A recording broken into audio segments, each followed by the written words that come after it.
आज हनुमान जयंती पर आपसे बात करते हुए मुझे कुछ दिन पहले की एक तस्वीर भी याद आ रही है। हो सकता है आप में से बहुतों तक ये खबर नहीं पहुंची होगी।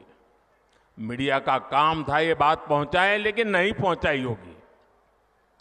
वो तस्वीर है कांग्रेस के शासन वाले कर्नाटका की।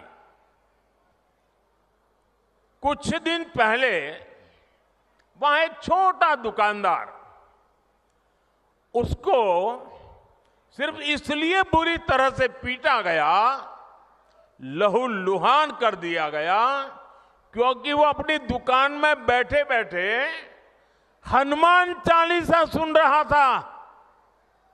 ये कांग्रेस की कर्नाटका की सरकार का काम देखिए। अपनी छोटी सी दुकान में एक गरीब आदमी भक्ति भाव से प्रभु हनुमान जी का स्मरण करते हुए हनुमान चालीसा सुन रहा था, उसको लहूलुहान कर दिया गया। आप कल्पना कर सकते हैं, कांग्रेस के राज में हनुमान चालीसा सुनना भी गुनाह हो जाता है। कांग्रेस के राज में अपनी आस्था का पालन करना भी मुश्किल हो जाता है, और राजस्थान तो खुद इसका भुक्तभोगी रहा है।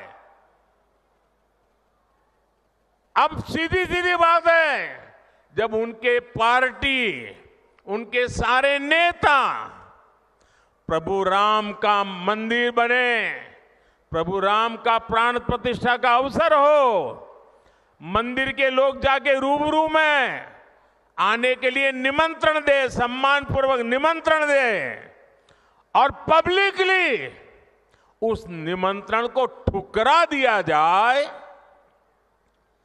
तो उनके चेले चपाटे भी हनुमान चालीसा करने वालों को पीटेंगे कि नहीं पीटेंगे भाइयों?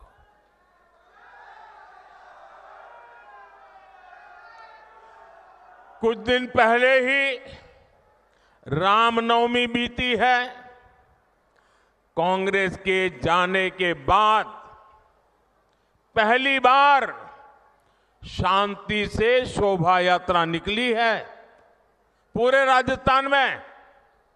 वरना पहले और चुनाव की आपाधापी गर्मी होने के बावजूद भी कांग्रेस ने तो, और हमारे यहां तो सूरज की पहली किरण का स्वागत भी राम राम सा से होता है। राम राम सा, कोई किसी को मिले तो पहले मुंह से निकलता है राम राम सा। कांग्रेस ने तो राम राम सा कहने वाले राजस्थान में राम नवमी पर प्रतिबंध लगा दिया था।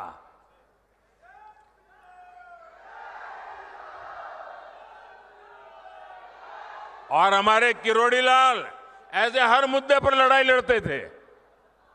कांग्रेस ने शोभा यात्रा पर पत्थरबाजी करने वालों को सरकारी संरक्षण दिया था। इसी कांग्रेस पार्टी ने तुष्टीकरण के लिए मालपुरा, करौली, छबड़ा, टोंक, जोधपुर को दंगों की आग में झोंक दिया था। झोंक दिया था कि नहीं झोंक दिया था? झोंक दिया था कि नहीं झोंक दिया था? क्या ऐसे लोगों को माफ करोगे? अब भाजपा सरकार आने के बाद किसी की हिम्मत नहीं है कि आपकी आस्था पर सवाल उठा दे। अब आप चैन से हनुमान चालीसा भी गाएंगे और राम नवमी भी मनाएंगे, ये भाजपा की गारंटी है।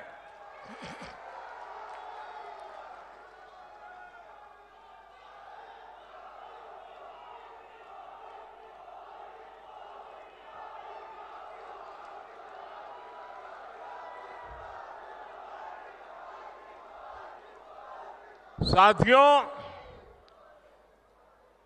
अभी परसों जब मैं राजस्थान आया था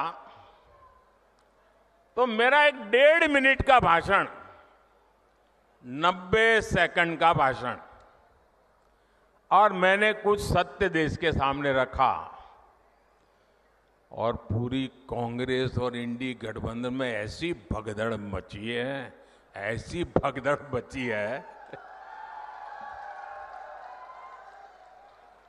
मैंने सत्य रखा देश के सामने। कांग्रेस आपकी संपत्ति छीनकर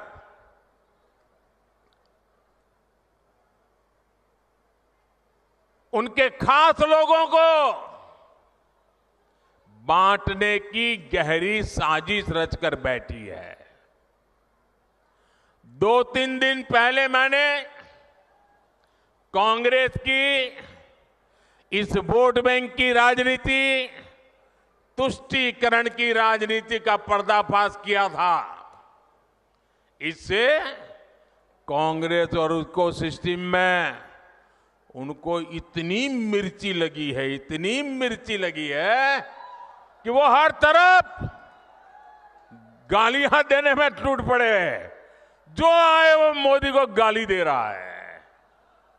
मैं कांग्रेस से जानना चाहता हूं, आखिर कांग्रेस सच्चाई से इतना डरती क्यों है? कांग्रेस क्यों अपने नीतियों को ऐसे छिपाने में लगी है? जब आपने नीति बनाई है, निर्णय लिया है, तो अब जब मोदी जी ने खुल करके राज रख दिया, आपका हिडन एजेंडा बाहर आ गया, तो अब कांप रहे हो? अरे हिम्मत है तो स्वीकार करो, हम आपसे मुकाबला करने के लिए तैयार हैं।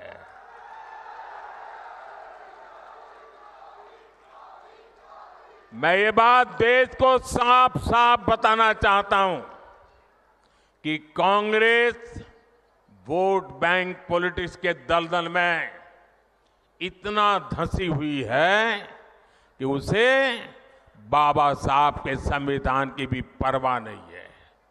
और आपको पता होगा, उन्होंने मैनिफेस्टो में तो लिखा है कि आपकी संपत्ति का सर्वे करेंगे।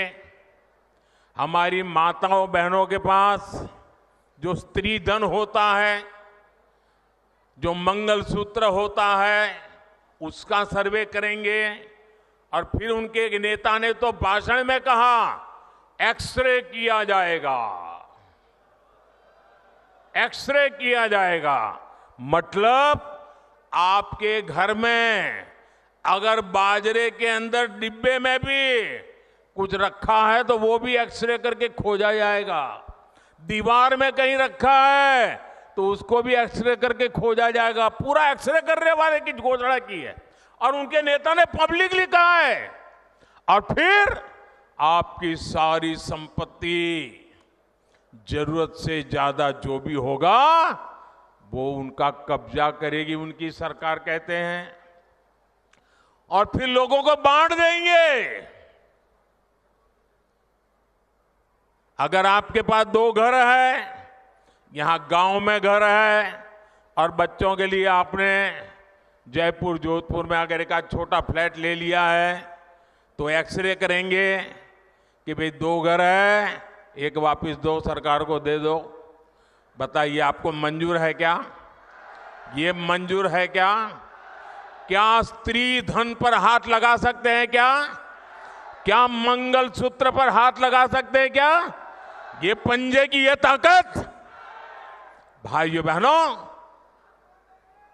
राजस्थान में से एक भी पंजा